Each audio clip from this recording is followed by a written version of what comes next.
Hello. Hello.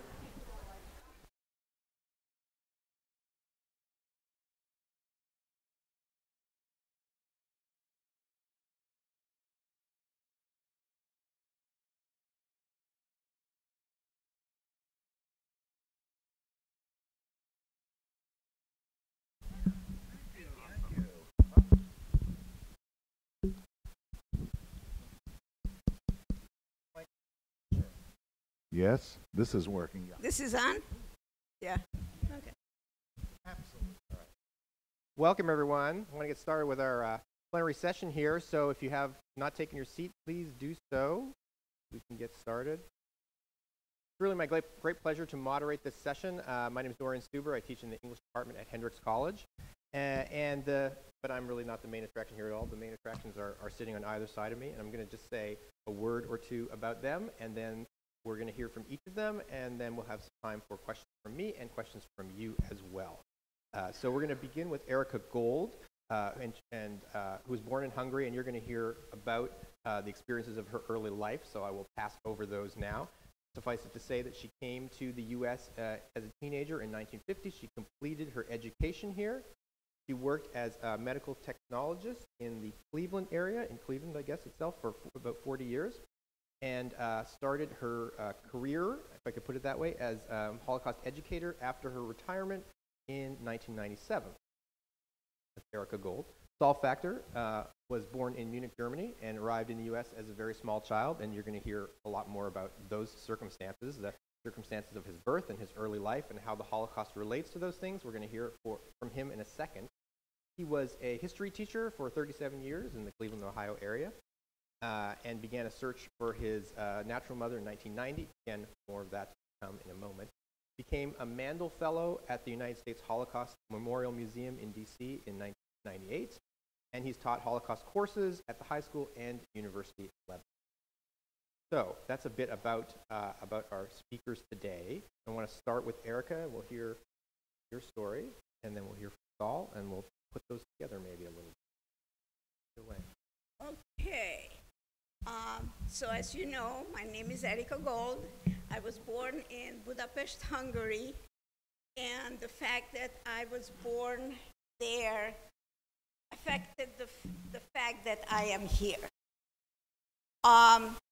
Unfortunately, I was born 4 months before Hitler came to power, which meant that my whole childhood depended on kind of what was happening in Germany, what he was doing. On the other hand, because of the fact that Hungary was on the side of the Germans, our military fought with their military, they left us alone for a while. There was anti-Semitism like every other country. There was a quota system in the schools. The public schools would only take 2% of Jews in the public schools. The university, medical school, law school, and engineering was off limits. But beyond that, as a kid, I was doing okay. I was not affected. I remember when my parents were listening to the radio Free Europe, which was very important because that was the only way they actually heard real news. Otherwise, it was our propaganda. And I knew that I had to be very quiet, and I couldn't tell anybody that they're listening to it, which was, I figured, not a good thing. I heard Hitler shouting in the radio. You didn't have to understand German to know that it wasn't good. So that's how, I grew up. I heard things because I'm an only child. Only children are with grown-ups more, so I overheard conversations about what was going on. In 1939, in September 1st, when Germany took over Poland, and that actually started the Second World War, my dad had a clerk in his store who was born in Poland. And for whatever reason that I do not understand, but most of this thing I don't understand why it happened, they sent her back to Poland from Hungary because, I mean, he lived there for I don't know how many years. But anyway, she had to go back to Poland, and we never heard from her again. So that wasn't a good thing. When the Germans occupied Czechoslovakia, the Hungarian-Czechoslovak border is very porous, and it's moving back and forth constantly. So we had quite a few relatives on the Czechoslovak side. So when they were taken over and people were taken to concentration camp, they tried to come to Hungary, and I knew that, and that was also a secret, and I had to keep my mouth shut. So those things, it wasn't easy, but on the other hand, I had it much better in those years than the other countries. As you know, when they occupied Poland and all the other countries after that, they did the same thing. They gathered the Jews, they either killed them outright, they put them in concentration camps, in ghettos. And it got worse as they went along. Now, in 1944, the war was almost over. Most people who were able-thinking individuals knew that there is no way Hitler can win this war. So the Hungarian government, thinking since they're bordering Russia, the Russians are going to take them over, which petrified them, decided to try to make a special deal with the Americans and the English to make a special peace so that when the war is over, then they're going to be taken over by them. So Hitler found out somehow, he always found out whatever happening, and immediately marched into Hungary and took us over. There was no resistance whatsoever. They came in, they were there, that's it. And what they have done in Poland in 5 years, they accomplished in Hungary in less than 2 months, which is impossible, you say. But unfortunately, it was done. Adolf Eichmann, who was one of the people at the Wannsee conference when they decided on the final solution, was the one who was in charge of the trains. And he was very good at what he was doing. He was fast, and the trains were going on time. So, as a matter of fact, he received an honor in 1944 in November, stating that he was so great and efficient to transport 400,000 Hungarian Jews to the camps. So that he got an honor for that. So that's written down, and I didn't write it, it's dated. So as soon as the Germans arrived in Hungary, things were happening right away. By the 1st of April, we all had to wear a yellow star, of the Jews, I mean. It had to be a certain size, had to be a certain shade of yellow, it had to be made a certain way, and it was done. I don't know how, but they did it. So people said, no big deal, so we'll wear a yellow star. But it was a big deal, because then everything was because of to the people who are wearing the yellow star have to do this or can do that. So the first thing, in early April, my grandfather, they lived about an hour and a half, 2 hours from Budapest, a small village, sent a message that a German officer needs his house and they have to move out. So they moved in with another family, and he said, as long as they leave the roof over our heads, we'll be okay. And then we didn't hear from them. Now, about the same time, excuse me, another law came out that non-Jewish people could not work for Jews. We had a housekeeper in our apartment. She wasn't Jewish, so she had to leave and get her own apartment. Then my dad had a clerk in his store. He wasn't Jewish, he had to leave.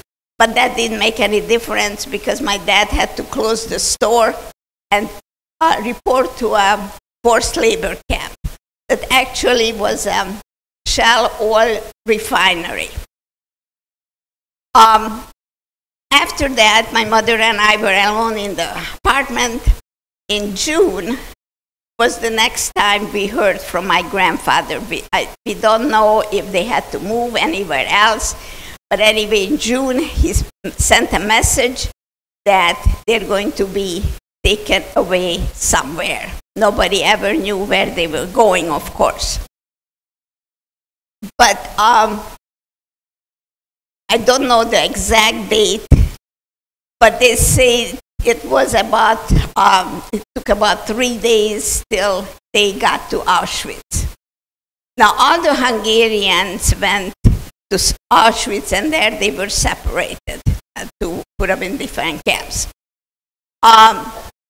So when they got to Auschwitz, we found that out afterwards. Of course, we had no idea what was going on there, although there were 2 guys, young guys, who escaped from Auschwitz, which was an impossible place to escape from. But they did. They went around and told governments and individuals what was going on there, and nobody believed them. They said they lost their minds, they're crazy. In Auschwitz, there was Dr. Mengele, who was in charge of separating the people. Anybody that he felt could work went on one side. Anybody that he felt could not work because they were too young, too old, too sickly looking, or a woman with a child, they were on the other side. And unfortunately, that other side was meant for the gas chamber. They say it took about an hour and a half. I guess in the film before they said maybe 3 hours. It doesn't matter. It was a very short period of time that they were separated, and the ones that were gassed and cremated. Thousands of people just gone. It's unbelievable that things like this could happen, but it did. Dr. Mengele was looking for a third group. He was doing medical experiments. And we don't know if he did not keep records, although the Germans kept very good records, or he buried them or burned them, or what happened. But we have no idea, as far as I know, how many people were in his clinic and how many survived. I know some survived because I personally met 4 of them. So they went through horrible things, but some of them was able to survive.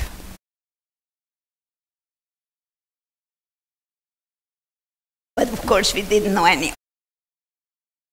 So by the 1st of, excuse me, by the 1st of July, now we started on March 19th. By the 1st of July, all the small towns and villages in Hungary were cleared out of Jews. The only Jews left were in Budapest. It was a bigger city. They felt maybe harder to get us together, whatever, but they managed. They dedicated certain buildings where Jews could live and others that were off limits. We lived in a building that was off limits, but my mother had an aunt whose apartment was okay, and we moved in there. At that point, the Nazis wanted each room to be occupied by a family, not a person, a whole family. Meaning that if you had one bedroom, a dining room, a kitchen, and a bath, that was considered as 4 rooms. So it was kind of crowded, and but we were at least related, so it was a little bit easier. It was very boring there, and it was the summer, there was no school. They closed the doors, we could only go out on the street 2 hours a day, like between 8 and 10 in the morning. So my mother took me every day to the market. That was the only thing that we were able to buy, fresh fruits and vegetables. There was we couldn't buy meat, flour, sugar, dairy products, off limits. I received 2 ounces of milk a week because I was under the age of 12. So that wasn't too much nourishment. So we went to the market every day and got fresh fruits and vegetables. So that's how we lived there. While we were there, as I said, it was very boring, and I don't blame the grown-ups for not telling us what's going on because they didn't know either. But this one day, I decided to rebel and took off my yellow star. I didn't tell a soul. I knew there was a pastry shop 2 buildings down. I went there. I bought myself an ice cream cone. And while I was eating the ice cream cone, knowing that if somebody recognizes me, I could be shot at that moment, I promised myself, if I get back without being shot, I'll never do anything stupid like that again. So I got home. My parents never found out that I did this. And I promised myself that I'd just do whatever they tell me. So it was just as boring as before. And October 15th, a new regime came in. The Arrow Cross took over because I guess the other Nazis were not fast enough to get rid of us, and they knew how to do it. So right away, they called up all the women between the ages of, I think, 16 or 18 to 40, 50, something like that. And they had to report. Now, all the men of working age were already gone, either in concentration camps, labor camps, or attached to the army. So there were only women, old people, and children in Budapest. So when the women had to report, my mother was part of that age group. She had to go to a big sporting arena. The Nazis had no idea how many people are going to show up, and they were overwhelmed. As the fact that they had to have everybody registered, everybody had to have a paper. I have one paper that from my uncle. It's very detailed. It's handwritten. It has a number. It has his name, his birth date, where he was from, where he was at the time, the transport number, and where he was going. So this is a very detailed paper, and everybody had to have one. So by the end of the day, the Nazis were not done. And they said anybody who is not registered can go home, and they'll be called another time. My mother was fortunate enough not to be registered. She came home, but she said she's not, when they call again, she's not going. She'll have to figure out something else to do. So she found out that there was a factory near Budapest that was making soldier uniforms, which is important for the war effort. So if we can get there, then they'll save us. So we were able to get in, and we worked all day in the factory, and at night we slept on the factory floor on the soldier uniforms. And that's how we kind of lived there. It never went out.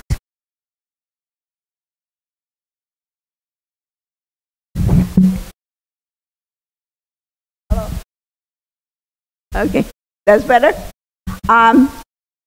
So my dad sent a message that they're going to be taken away somewhere.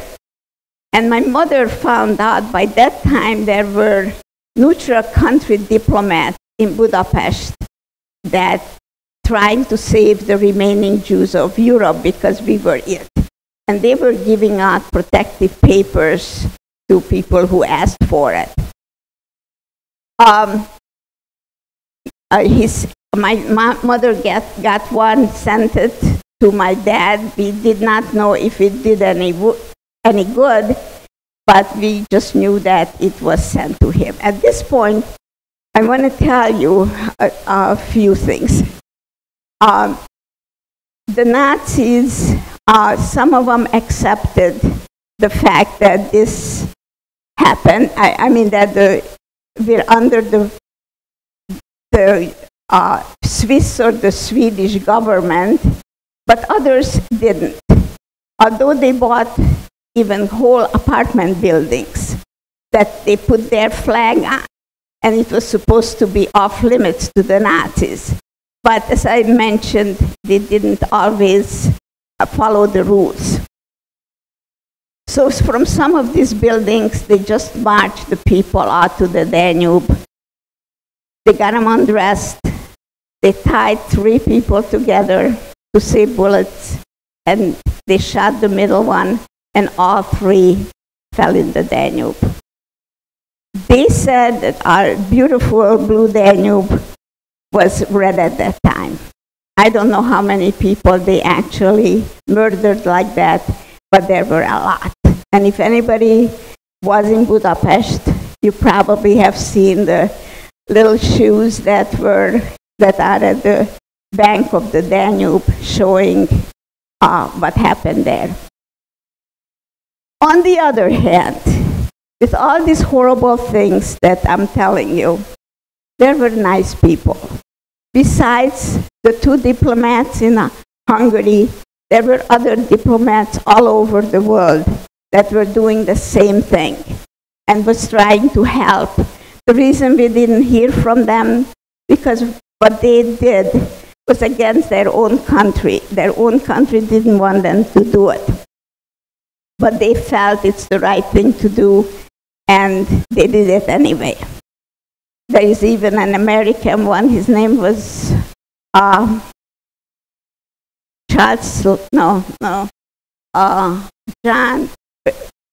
Burke.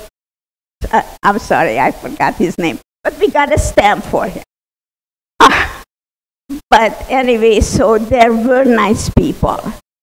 When they opened up Yad Vashem in Israel, which is their Holocaust Memorial, they had a garden and they put up trees for the righteous Gentiles. And they put names on each of the trees.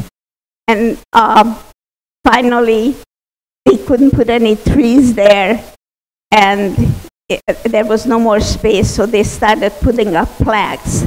The last time I was in Israel, they had already 17,000 plaques, and these were all Christian people who helped the Jews. They called the righteous Gentiles. And some of the people, they took their own life in jeopardy, and they saved people they might not even have known. So there were nice people, just not enough. So back to my story. I mean, my mother and I are in this factory. Got there the 14th of November, and the 1st of December, the Nazis came and took us all away. There were 300 women and children in this place, and no matter how many papers they showed them, it didn't make any difference. They took us away. It was a Friday afternoon.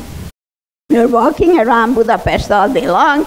We arrived to this big marketplace. It was getting dusk, and the Nazis said, "We're going to stop here. Nobody should get out of line or get off the trucks." with that, the truck that my mother and I were on stopped. She jumped off. She winked at me. I jumped after her, and we walked away. Obviously, nobody saw us, or they didn't care. So at that point, we knew our housekeeper had to get her own apartment. We knew where she lived. We had, fortunately, a very good relationship with her. She practically brought me up. And we went there, and my mother asked if we could come in for a couple of days till she figures out what else we can do. And of course, she couldn't turn us away, and we stayed there. There was no place to go. So we got, we had to stay there. If anybody would have found out that we were there, all four of us would have been shot on the spot. So we never went outside. She used to have her sister come just to drop in. And whenever she would come, we would have to hide under the beds, or she had a little closet in the kitchen, and that's where we had to hide without practically breathing until she left. So after that, fortunately, the 15th of January, the Russians came and liberated us. And then 3 days later, my dad came and found us, which was an absolute miracle. So after that, we were able to walk around on the pest side of Budapest. At least that was clear of Nazis. We tried to go back our old apartment, which was on the top floor of a big building. So nobody wanted to live there because it was the top floor. So it was untouched. Nobody was in there. Everything we left in July was exactly how we left it, except all the windows were blown out from the bombs, and it was the middle of January.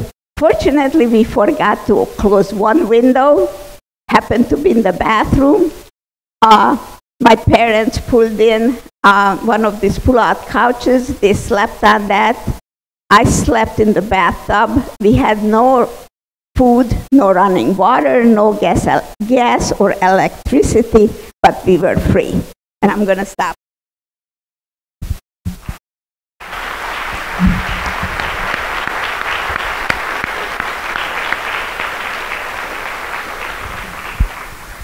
My name is Saul Factor. However, had situations been different, I would have been introduced under my birth name, Meyer Pollock. I was born on the 28th of June, 1946. I know I look ancient, but believe it or not, in Munich, Germany. My birth mother was from Romania, from a town called Oroscan. Don't run home and try to find it. The name has changed. It's now called Rapija. But at any rate, she was being helped by an organization that was known as the Bricha. The Bricha was started by a paramilitary organization, Jewish organization in Palestine called the Haganah. Their goal was to get survivors out of Eastern Europe and get them to Palestine. Now, for those of you who know your history know that Palestine, however, was still under a British mandate, and the British were not allowing survivors in, except, by the way, for children. Children were the first actually allowed in. At any rate, to get from Romania, they had to cross borders and whatnot, and they wanted to be in the American zone, something you have to keep in mind. After World War II, Germany and Austria were divided into 4 zones of occupation: British, American, French, and Russian. Thank goodness she was in the American zone. In fact, survivors had to register as what were called DPs, means displaced persons. And she had to register, and she did so in Landsberg. Now, if that sounds familiar, for those of you who know your history, you know that Hitler, after the 1923 Beer Hall Putsch, spent 9 months in Landsberg. But I have to ask you to remember a date. The date is August 18th, 1945. That is when she registered. At any rate, from there, she went to a little village of St. Ottilien. It's just outside of Munich. It was a DP camp there. I think she was only living in the town, though. And then she went to Munich. She was pregnant. Now, supposedly, she was married in June of 1945 in Oroskin to a man by the name of Shaja Polak. And her maiden name was also Polak. Not that unusual, by the way. My last name is Factor. Our son married a young lady by the last name of Factor. They spell it E-R, we spell it O-R, but we still call them the Factors. But at any rate, she came into Munich, and she was able to go to a hospital. Now, I'll explain about that in a minute. At any rate, I was born in that hospital on June 28th, 1946. 2 weeks later, we were separated. I have no reason, I have no knowledge of why. I tried since 1990 to find out, and now it really is too late. At any rate, I then went to another hospital, a hospital in the district of Schwabing, which is a district of Munich. And then eventually I was sent to a children's village, what really was an orphanage. It's called Prien. Beautiful, beautiful area. I was obviously very young. In fact, one of the survivors in Cleveland, who was there also, used to tell me that she probably changed my diapers. Okay.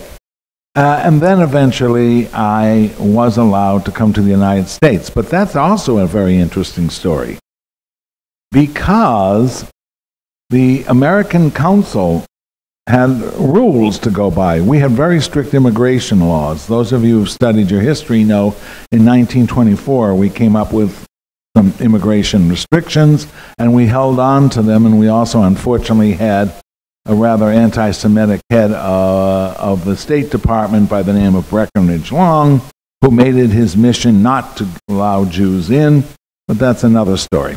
At any rate, President Harry Truman, though, did approach Congress, and he said, look, we have all of these child survivors, we have all of these children, like myself, who were born right after the war, and keep in mind of something. Right after the war, survivors went to these DP, displaced persons camps, and they married, and there was a population explosion, which in itself was a victory against Hitler. And what was also amazing is the number of these women who had been through camps, etc., whose menstrual periods had stopped because of poor diet and work and all of that, were able to have children. So it really was a victory. At any rate, so the rule was that they would only admit me if it could be proven that my birth mother had been in the American zone prior to December 1945. Well, when did she register in Landsberg in the American zone? Bingo, you got it. So I was kosher. The Canadian Immigration Committee, whatever, was also considering me. But because no proof could be found that, in fact, Rosa Polak indeed had a husband, I was considered the result of an unwed mother, and that they would not allow me in. And so I came into the United States November 21st, 1947. It's a date that I do commemorate. And then I went through several foster homes.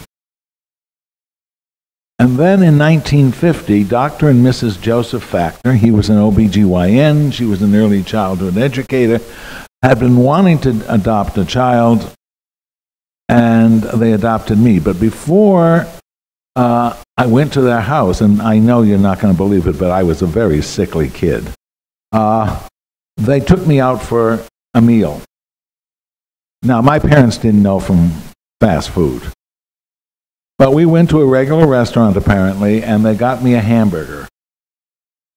And I took off the bread, and I put the hamburger meat and stuffed it in my teeth.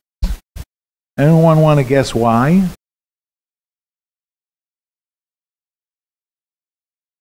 Save it for later? Exactly.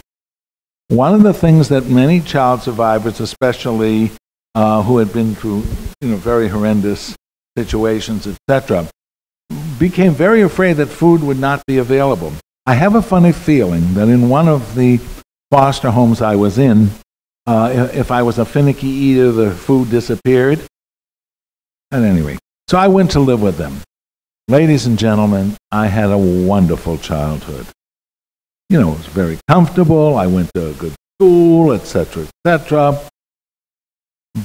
And I knew I was adopted. I can remember sitting on the judge's lap in 1952 when I was getting my naturalization, and he said to me, "Why do you want to become an American citizen?" I said, "Because my mommy and daddy."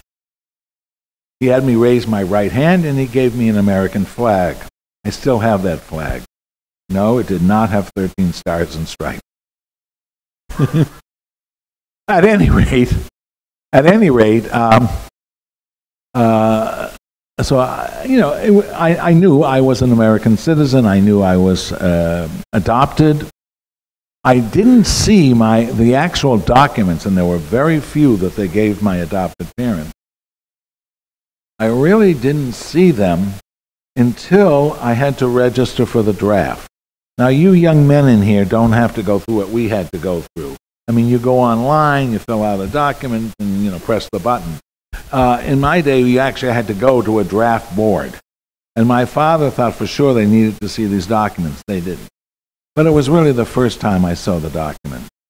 At any rate, I went to college. I did a study abroad program in 1967. And to Vienna, Austria. Much to my mother's horror, I took German in college. And we were in a village, and I met these two ladies old enough to be my mother. They invited me to come back to Munich after my studies. I stayed with one of them. Across the street was what was called a Kinderkrankenhaus, means a children's hospital. Years later, I discovered that was the hospital I actually was in shortly before going to the children's village. Strange world. Okay, in 1990, I was on a trip to Poland and Israel, and I finally decided I needed to know, not so much for me, but for my children who were getting older. And so I began my research at Yad Vashem in Jerusalem. No luck. Got home, wrote a newspaper article, and got one little bite, whatever. But in 2001, things changed. I taught high school. I taught a one-semester elective on the Holocaust, and I always shared my story with students. In that class was a young man, an exchange student from Germany, Vincent Machenik. He just got married 2 years ago, and this summer he and his wife just had their first child. And I always shared my story. He told his mother back in Germany. She emailed me. Could she help? This woman, along with his two other brothers, did more in 6 months than the Red Cross ever did. Why do I say that? Well, first of all, they discovered that on my birth certificate, there was an address. Maisstraße 11, Meiser Street 11. What was it? Well, guess what? That's where I was born. That was the Frauenklinik, the women's hospital for the University of Munich. They also discovered a number of other things for me which were of immeasurable help. Around 2007, I had filled out, by the way, a document. I got some stuff from the Tracing Center in Germany also.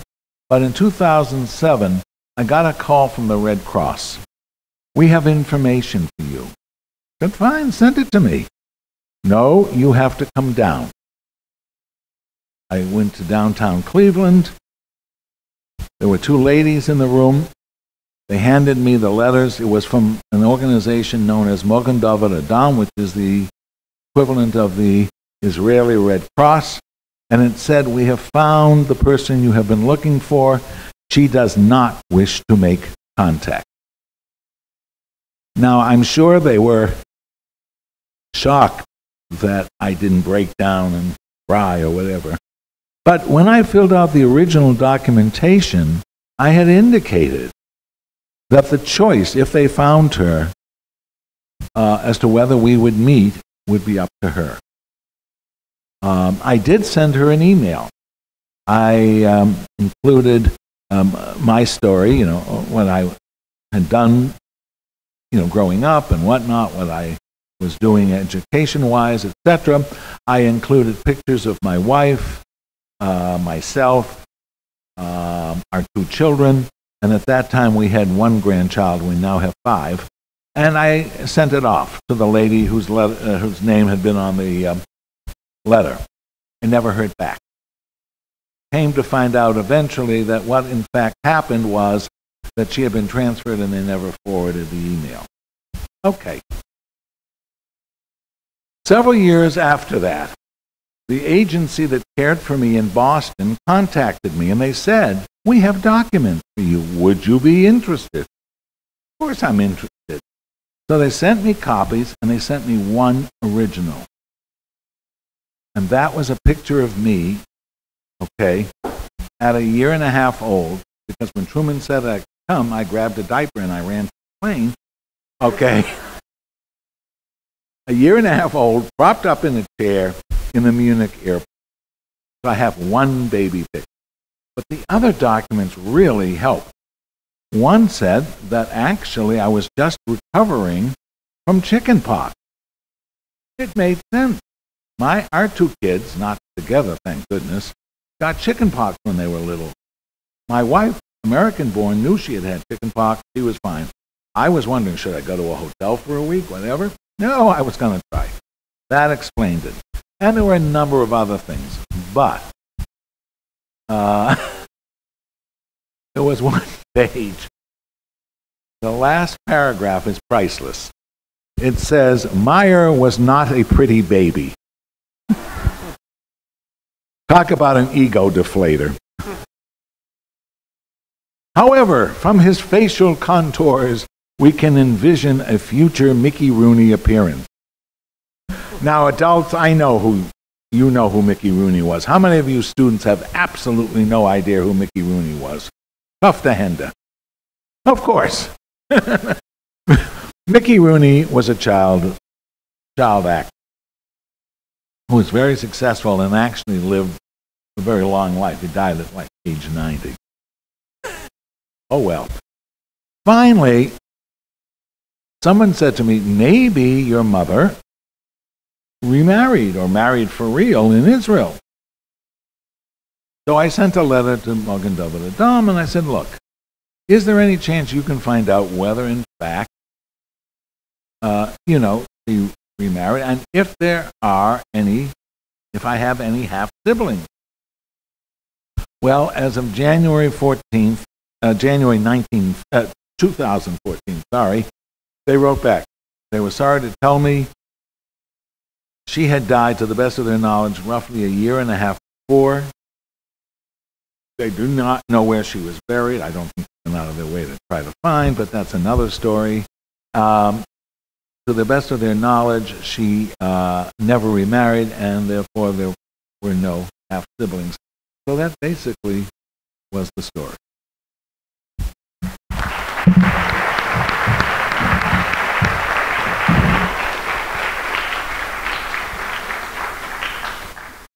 Thanks so much to both of you. I have a couple questions I'm wanting to ask, and then we'll open that up to everyone here in the audience. Well, Erika, I want to start with you. I want to think about this moment, super dramatic moment of the truck, right? And your mother's decision there. Did you ever ask her why she did this? And later on, thinking back to this, do you reflect on that? Like, what do you make of this moment? Seems really worth thinking about more. That's what I did ask her. By that time, her father was taken away. There were 3 brothers. She had no idea where they are. A number of cousins and aunts and uncles. And she said she wanted to stay alive in Budapest so that when they come back, they have somebody to come back. Do you remember your feelings at the moment? Were you frightened? Your mother just jumped off this truck. Did you ever fear she's going to leave you behind? No. She winked at me. She wanted me to follow her. And so I wasn't abandoned. No, at that point, I just followed her. I figured she knows what she's doing. And it was a good thing. I think that the reference to abandonment is a nice kind of segue to your story, too. And I'm wondering if that's a feeling that you felt. I guess in general, I'm wondering, Saul, like, how you experienced your search. Was this kind of like an exciting detective quest for you, or was it kind of like painful compulsion, or some other sort of set of emotions? As I said, I really began it more for my children than for me, because I had a very good childhood. I was not one of those adopted kids who goes, oh, I got to find my birth mother or whatever. It never entered into my head.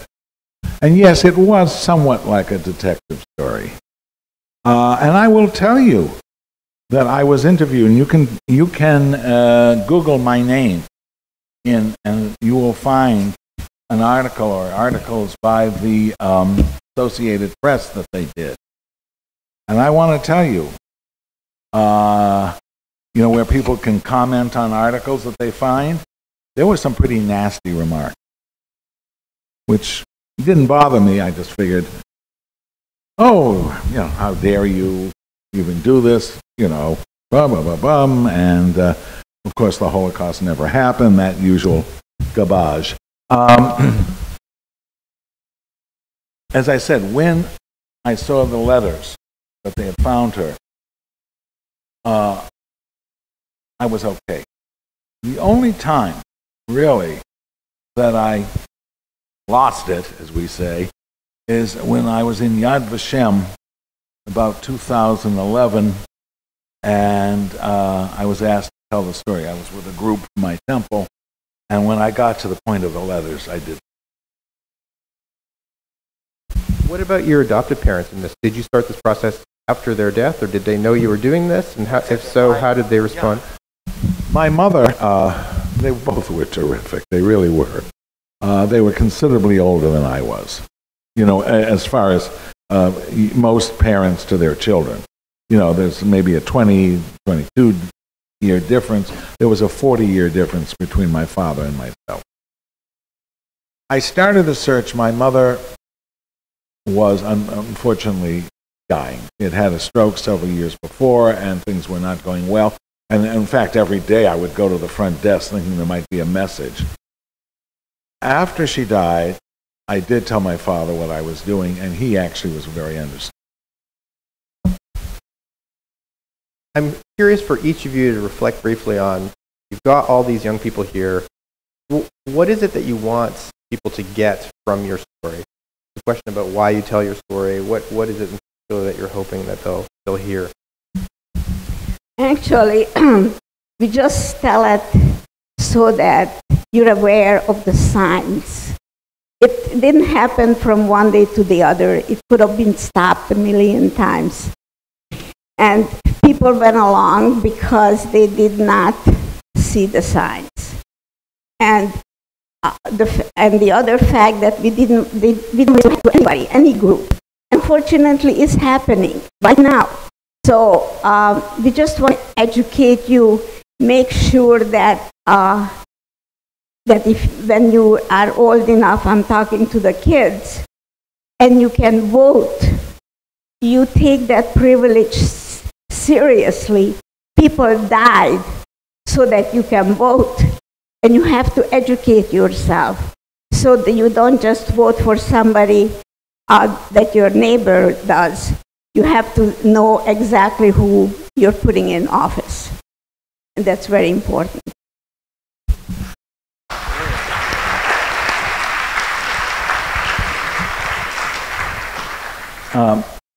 From a good many years, I've been a history teacher. I was in public schools for 37 years, and now I'm in university.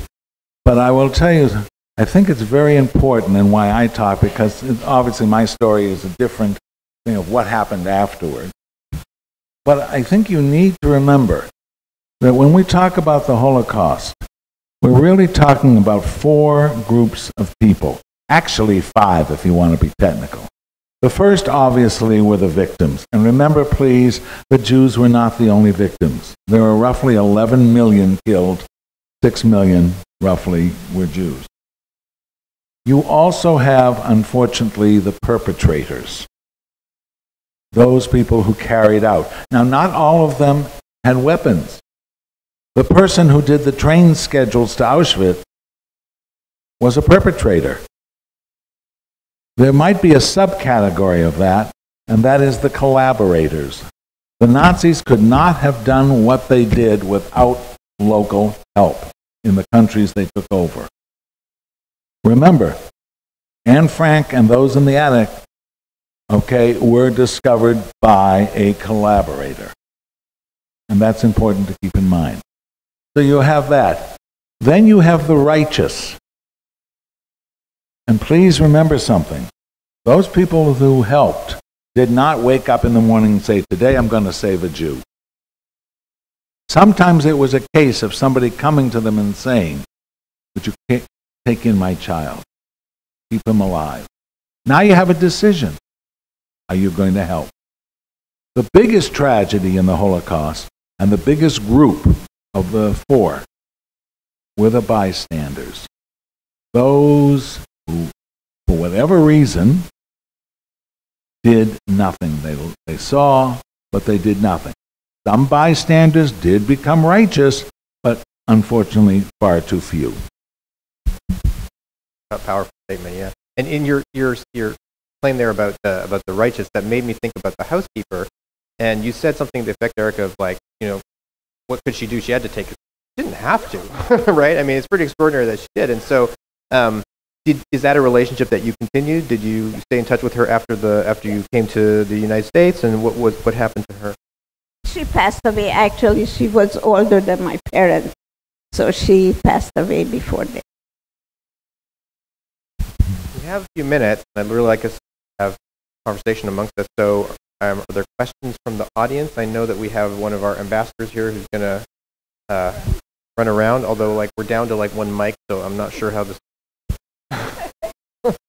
This one is dead, yeah. So, yeah. So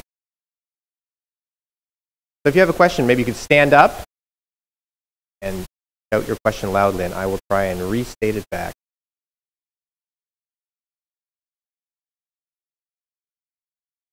One at a time, people. Okay, there we go, yeah.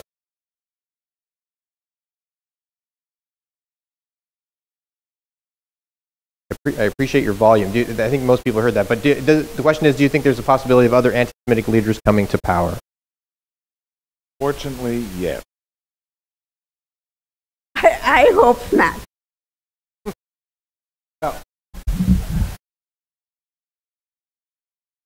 In a number of countries now in Europe, the far right has been able to gain more influence in the government and the legislative body by getting more seats. Now, whether that's ever going to, I don't think it will result in full-blown anti-Semitic measures, the likes of which the Nazis carried out, but it has made the lives of Jews living in those countries, tense.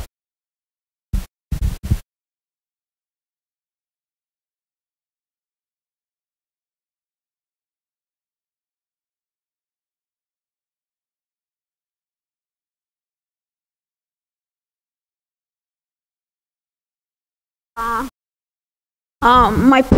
came with my parents. Oh, I'm sorry. If anybody came with me, any family members came with me when I came to the United States. Yes.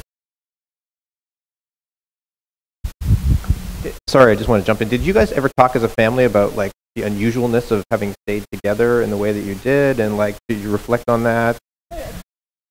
Miracle. And as long as I have the mic, I can talk. You asked about when we jumped off the truck. Yeah. There was one thing I did not ask my mother. As I mentioned, in April, we had to wear the yellow star. Meant that if the weather was nice, we didn't put the yellow star on our winter coats, but we put it on the raincoats. So in December, when we were taken away, our winter coat was important. We put it on. It did not have a yellow star on it. So we put the raincoat on top of the winter coat, and that way we were legal. But as we were walking in that busy marketplace when we jumped off the truck, we dropped the raincoats. Now that's the part I do not know if my mother figured this out ahead of time or it just happened. I know there were other hands before. Yes.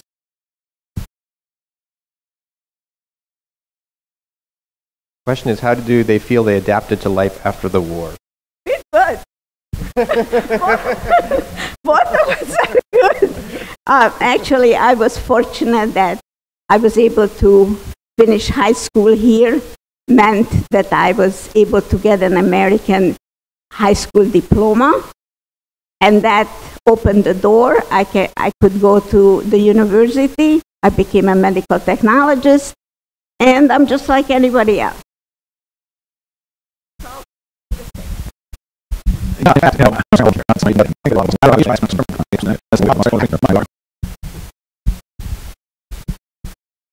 Yes, go ahead.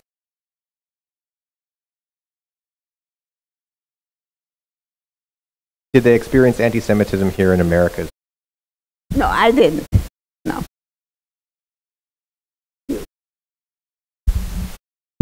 No, I didn't, but I will tell you one story that didn't happen here. It actually happened in Vienna. I was on a study abroad program for a semester in Vienna. I helped to teach in a gymnasium. I helped to teach English. And my older students, who were like 17, 18 years old, some of them lived near the hotel where our class was, and they would follow me back. And I've had arthritis in my fingers for years, and sometimes I would need my fingers, for the pain. One young man said in German to me, which means to a Jew. I'm able to let it pass, but he was old enough and smart enough to know better. And I said to him, I am a Jew. But that's really the only anti-Semitism I really have ever faced. I wanted to go back to this previous question about adapting to life after the war. Saul, I mean, did you feel that the war and was something that had to do with you? Did you feel at the time in any way? Did your parents give you that sense? Or new batteries. Awesome. We can keep going all day. Did you feel that was how? Did you feel that was hurt to you, or was that something that happened far away in a different place? Now I'm going to show my age. Growing up in the 50s, we talked about the Holocaust. Okay? I didn't even hear about the Holocaust until I was in, and that included, by the way, Jews. I didn't hear about the Holocaust until I was in grade school. I have to tell you, it does stick in the back of my mind. I get very concerned, with some of these radical groups. I get very concerned when we have certain leaders who are demagogues or attempt to be demagogues. I've got my own now. Other questions? Yes, please.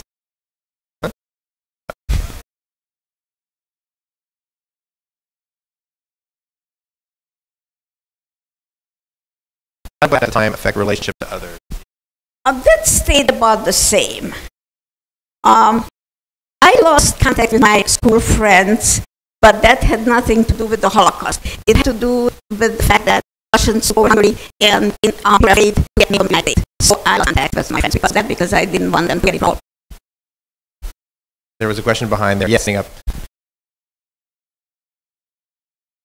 How does the Holocaust affect you?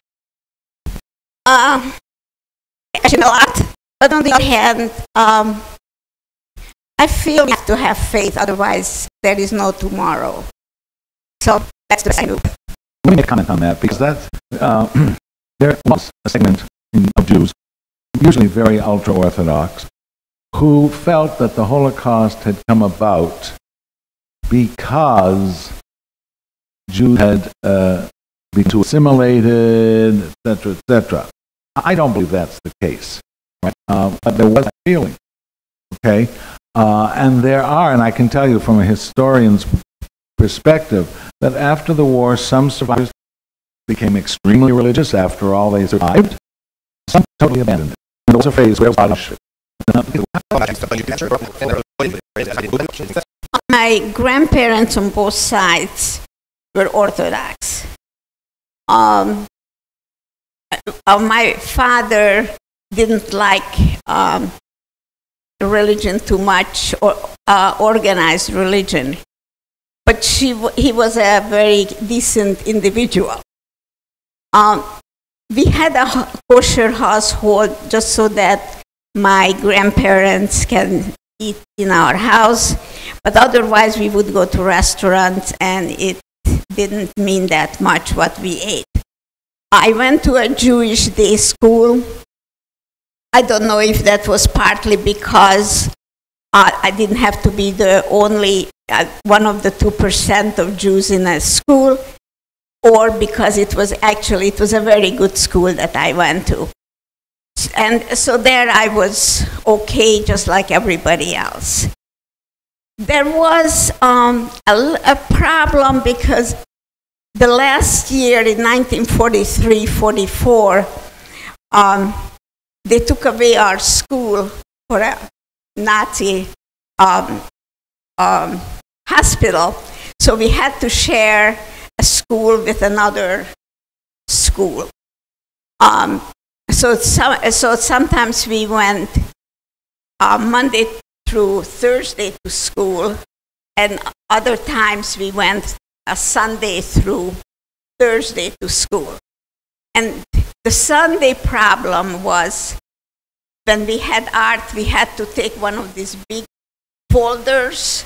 That was obviously the only people that carried that were school children. And when you went to school on Sunday, that was an uncomfortable feeling. Nothing ever happened. It was uncomfortable. Well, I came from a family that was what we call Reform. I was very active in the temple, even helped to do a little bit of teaching, etc. In fact, I'll tell you, when I went to college, my freshman year, around the beginning of December, my rabbi called me up at college. They had always a college homecoming service led by, the students coming home. And he said, we want you to be part of the sermon. And what was the topic? Goodbye, God, I've gone to college. And I wrote this absolutely scathing part of the sermon because I was insulted. How dare they think just because I went off to college, I lost my belief. And of course my mother said, you better change that. We're not showing up. We have time for 2 more questions, I think. There's a hand right there. Yes?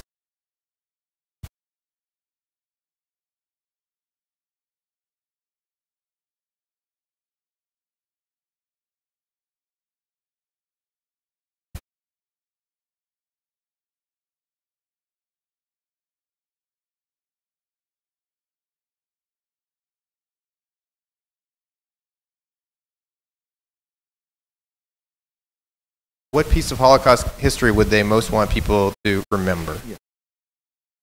Well, I think what becomes very important is to remember the signs, before it happened. But I also want people to remember that not all people were evil, that there were some very good people who had, by the way, you have to know that for many of them, that the risk of their lives reached out and tried to help. I think that's important. And finally, to remember all of that and not let it happen again.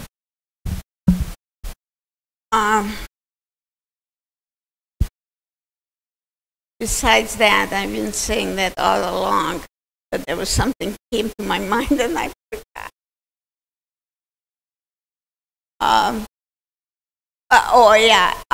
The fact that they called us worms and nothings and dirty Jews, and I never believed as a little kid.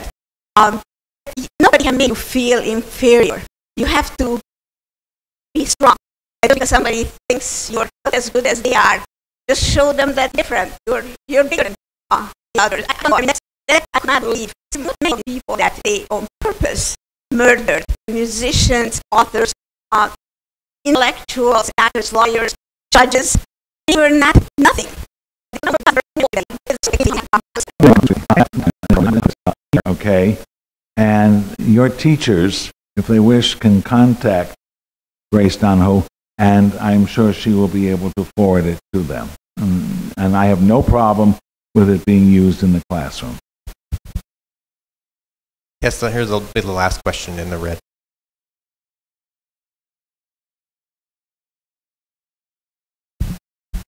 What are the signs, it's all mentioned, that people need to watch out for? The signs are when people dredge up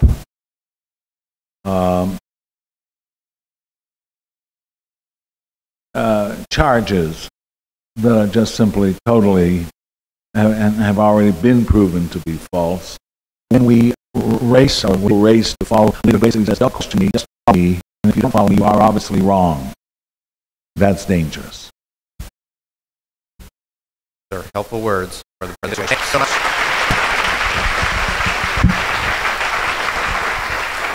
We've got 5 minutes before the next session, so you can stretch your legs and figure out where you're heading next. Thank you again.